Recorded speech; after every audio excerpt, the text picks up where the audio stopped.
Pinasalamatan ng hari ang lahat sa paglaan ng oras na dumating kahit na napakaikling abiso lamang, at si Gordon ang unang nagtanong sa hari kung bakit niya sila tinawag dito, at inisip niya na ito ay may kinalaman sa digmaan, na talagang ikinatuwa niya, ngunit sinabi ng hari na hindi ito ganoon. Sabi niya gusto lang niyang magsimula ng kaunting paligsahan sa pagitan ng lahat ng kanyang mga anak, at nang marinig ito ni Gordon, lalo siyang naging mas excited dahil akala niya maipapakita niya ang kanyang lakas, pero sinabi ng hari na hindi ito paligsahan ng lakas. Pagkatapos ng lahat, mayroon siyang 10 taong gulang na nakababatang kapatid na lalaki at babae, at ayaw ng hari na makita silang masaktan dahil dito. Sa ganitong pagkakataon, tinanong ni Gordon kung tungkol saan ang paligsahan, at ipinaalam ng hari sa lahat na balak niyang ibalik ang isang lumang pista na dati nilang ginaganap dekada na ang nakalipas, at lahat sila ay naging interesado nang marinig ito, kaya tinanong nila kung anong klaseng pista ito, at ipinaliwanag ng hari na ito ay ang pista ng Pangangaso.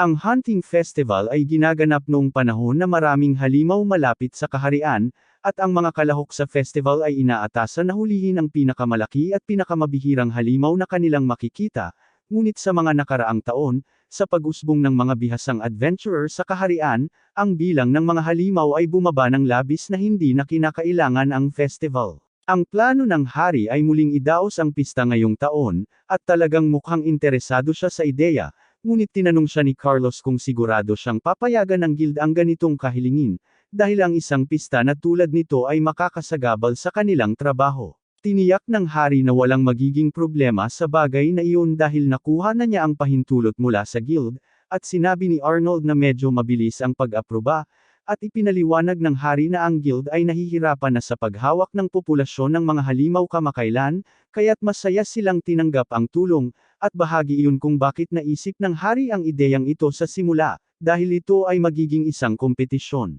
Tinanong ni Gordon ang hari kung magkakaroon ba sila ng gantimpala kung mananalo sila, at tinanong siya ng hari kung anong gantimpala ang inaasahan niya, kaya't hindi nag-atubiling sumagot si Gordon na gusto niyang tawagin siyang Crown Prince kung mananalo siya sa paligsahan. Natagpuan ng hari na nakaka-refresh ang pagiging tuwid ni Gordon dahil sinabi niya ng walang pag-aalinlangan kung ano ang gusto niya, ngunit sinabi niya na hindi nila maaring pagdesisyonan ang isang mahalagang bagay tulad kung sino ang magiging Crown Prince sa pamamagitan ng pista. Gayunpaman, hindi rin niya iniisip na makatarungan na hilingin sa kanila na makipagkompetensya ng walang sapat na gantimpala, kaya sinabi niya sa lahat na sinumang manalo ay magiging isang embahador, at ito ay nakakuha ng atensyon ng lahat ng miyembro ng pamilyang Maharlika dahil ito ay isang prestihiyosong posisyon. Matapos ang pulong, naglalakad pabalik sina Arnold at Leonard, at sinabi ni Leonard kay Arnold na dapat siyang mag-ambisyon para sa posisyon ng ambassador,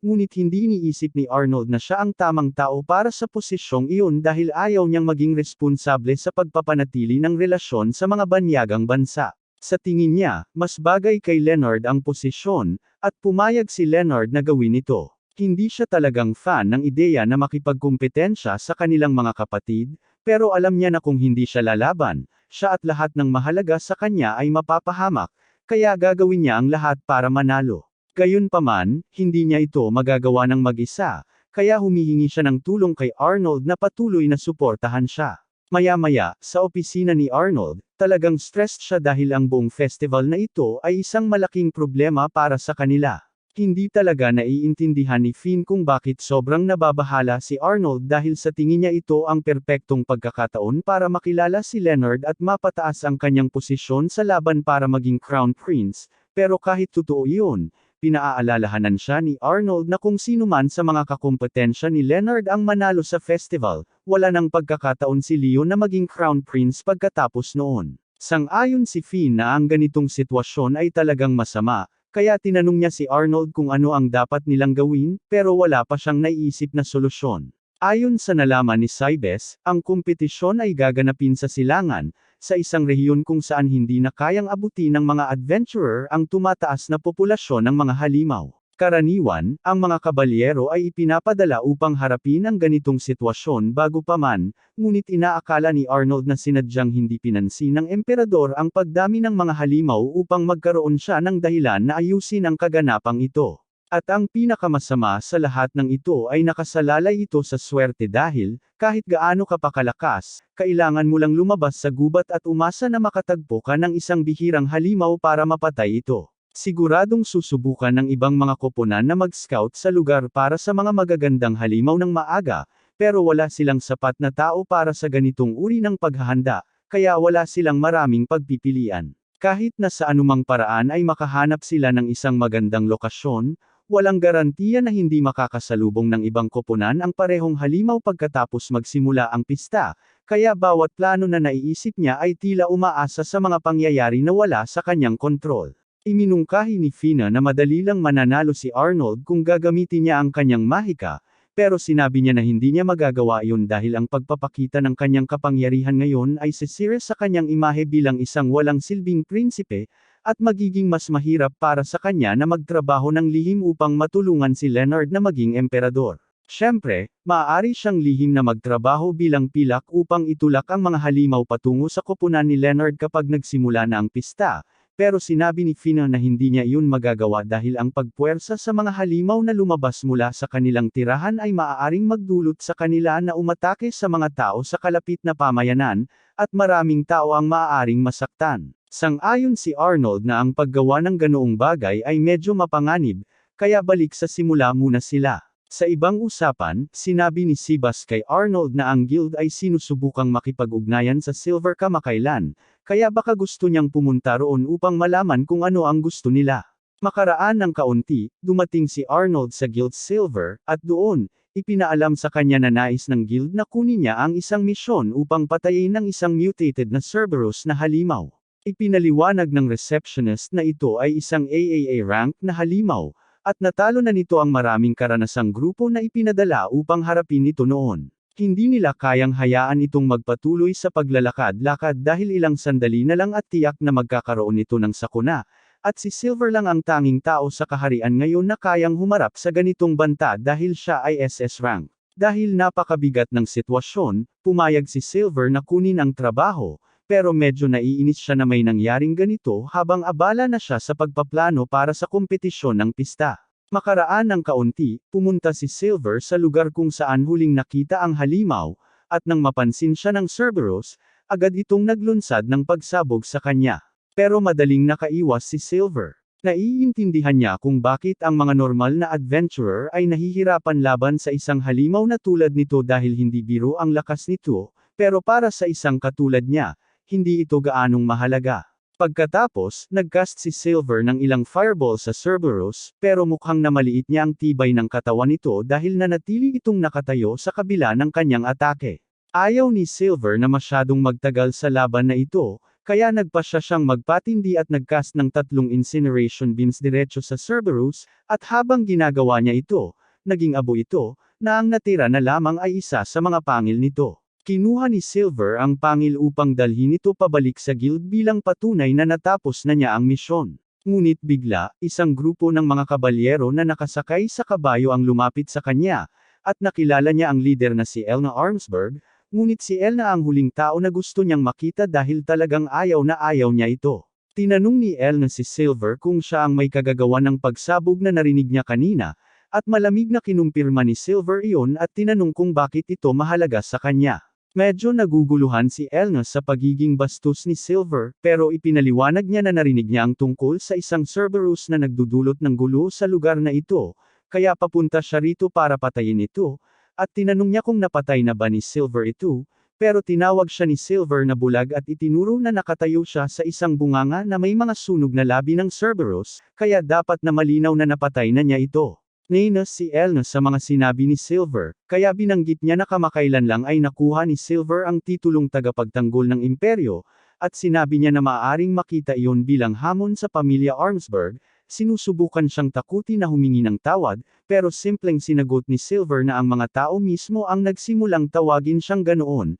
at wala siyang pakialam sa ganoong walang silbing titulo. Pagkatapos, binabaligtad niya ang sitwasyon at itinuro na sinabi niya lang na papunta siya rito para patayin ang Cerberus, kahit na ang guild ay nag-post na ng trabaho para patayin ito, at iyon ay maaaring makita bilang hamon ng pamilya Armsburg sa guild. Nagtigilan si Elna ng isang segundo at sinabi niyang hindi niya sinadyang manghimasok sa guild at nag-aalala lang siya para sa mga taong nakatira sa lugar na ito, pero pinigilan siya ng kanyang pangalawang kapitan na magsalita pa dahil mali pa rin siya kahit anong dahilan niya. Sinasabi niya na mas mabuti pang umalis na sila bago pa ito lumala, at nag-atubiling umalis si Elna, pero sinabi niya kay Silver na pagsisisihan niya ang paghamak sa kanya, pagkatapos umalis ni Elna at ng kanyang mga kabalyero. Nagsimula ng magdiwang si Arnold dahil kilala na niya si Elna mula pa noong bata pa siya, at ito ang kauna-unahang pagkakataon na nanalo siya sa isang argumento laban sa kanya, kahit na napagtanto niyang baka medyo lamabis siya dahil hindi niya sinasadyang napainis si Elna kay Silver.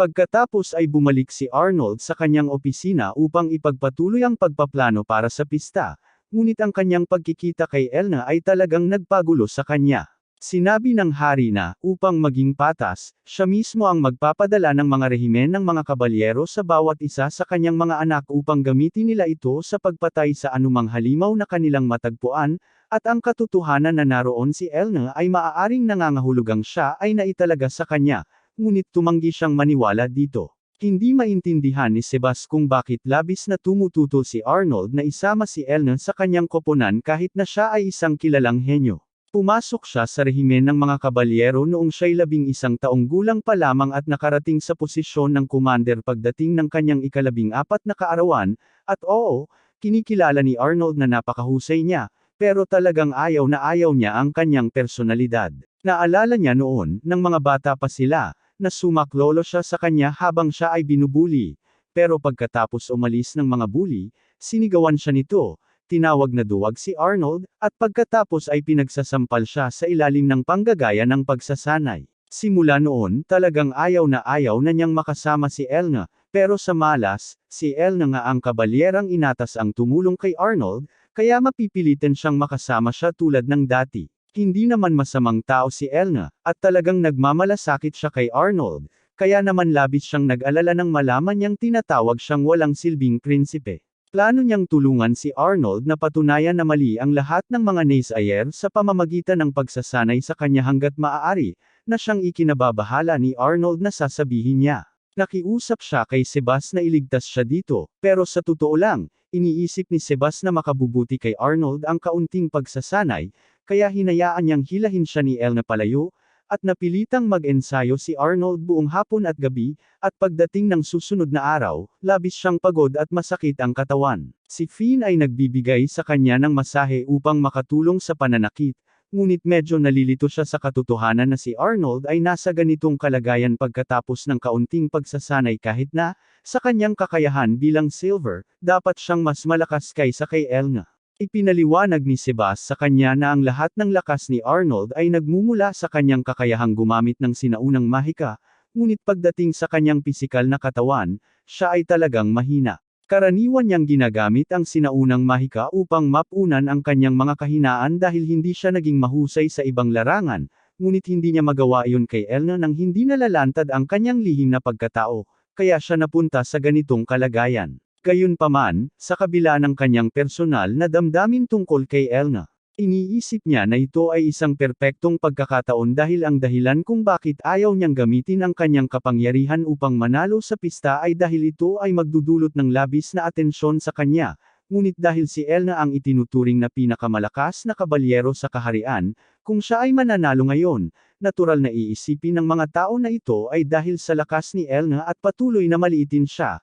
kaya't malaya na siyang gamitin ang kanyang mga kapangyarihan upang manalo. Kinagabihan, umalis si Arnold at ginamit ang kanyang mahika upang buksan ang pinto patungo sa kanyang lihim na silid sa mansyon, at dito niya itinatago ang lahat ng kanyang sinaunang materyal sa pananaliksik ng mahika. Tinanong niya si Scrams kung hindi ba siya napapagod sa pag-aaral ng sinaunang mahika.